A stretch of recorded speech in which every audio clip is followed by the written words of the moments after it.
Rick Santorum, former senator and I believe now contributor to CNN, was speaking at one of those young conservative things where like they've got like 3 17-year-old conservatives who are like secretly kind of 40 before their age, and it's mostly just billionaire money. Anyway, he was speaking to them and he had this to say about the unique history of American society.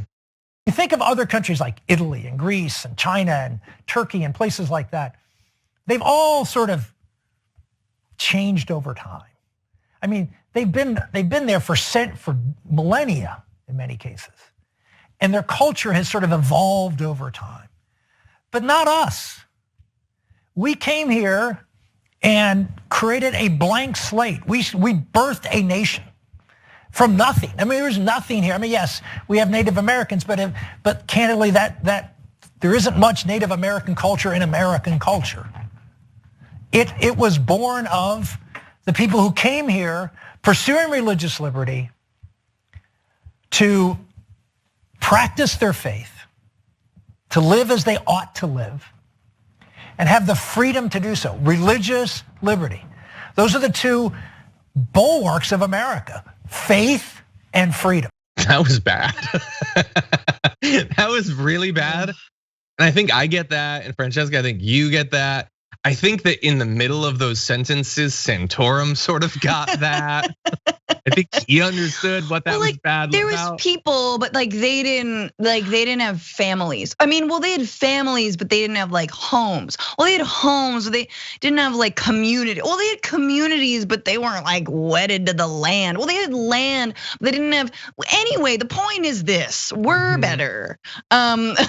Like that's really, I love the way that even, and look, it's hashtag progress in the year 2021 that you can't really talk about the the settling of the United States and avoid just how genocidal it was. But I feel like when I watch that, that part of like I love America that like gets strong when I watch Hamilton, which is probably when I've loved America the most in the last 20, maybe my entire life, was when I saw Hamilton. And then like somewhere around 12 years old when I saw like the US gymnastics team kind of like crush it. Like those two, and then Atlanta? maybe, I forgot which one, but like those 96. Were, a 96 gymnastics, exactly. Those were the like tent poles of my love for America, and a lot of Iraq war and Afghanistan. And this one, watching him go say this stuff makes me be like, ugh, just take it. I'll move to Italy. Ugh, I'll just go.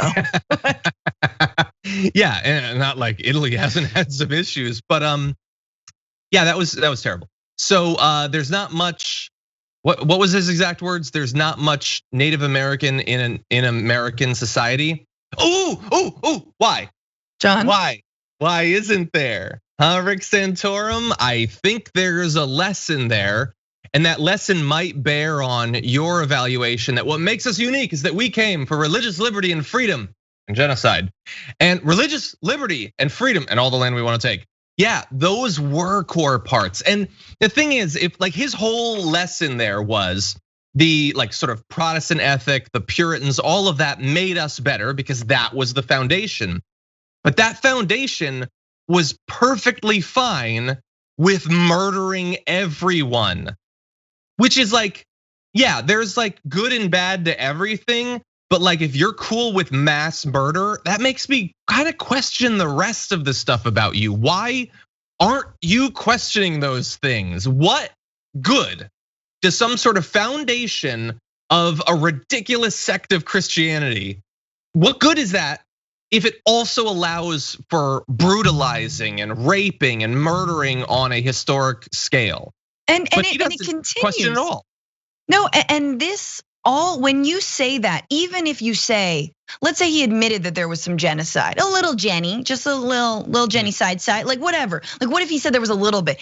When the right acknowledges this stuff, they put it in the past. And I think as progressives, as leftists, we need to remember that it wasn't just initial conquest. It was years and decades of false promises, of like, oh, you talk about your puritanical Christian values of not making good on the things that you did say you were going to do, on making agreements, tearing them up, on systematically undermining and killing any kind of leadership from Native communities, right? Just time and again, war after war after war after war, up until today. So that when we have like Deb Haaland as Interior Secretary, that is critical. It is important. It is important to see the Dakota XL pipeline and understand the way that treading on indigenous territory is once again a product of the ways that we have either assigned our history as settler colonial, powers to the past, which it should not be relegated to, or we've decided that like it doesn't matter, and so it's a living history is what I'm trying to say.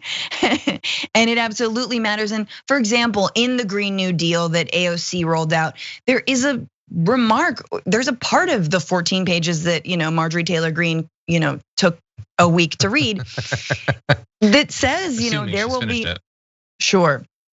That says that there will be consultation of Native communities around, whatever green technology, whatever kinds of encroachment that there might be onto Native land. That's huge. Yeah, that's true. Not saying there will be encroachment. They're just saying that there will be like a discussion with Native communities about how to transition the economy, right? Yes. They're not like, we're gonna take the land and then ask you if it's okay. Anyway. Exactly. Yeah. No, that's just terrible. And like, he's a bad guy. It's a really weird, awful read of history, of a selective read of history, and he gets paid for his thoughts about politics. I believe from seeing it. He was at least before. I don't know for sure, but he wouldn't be the worst person they're currently paying. For more political news breakdowns, interviews, stories of activism, and me trying my hardest to care about the occasional big celebrity news story, subscribe to our YouTube channel at youtube.com/thedamagereport. And you can ring the bell wherever it is so you don't miss anything.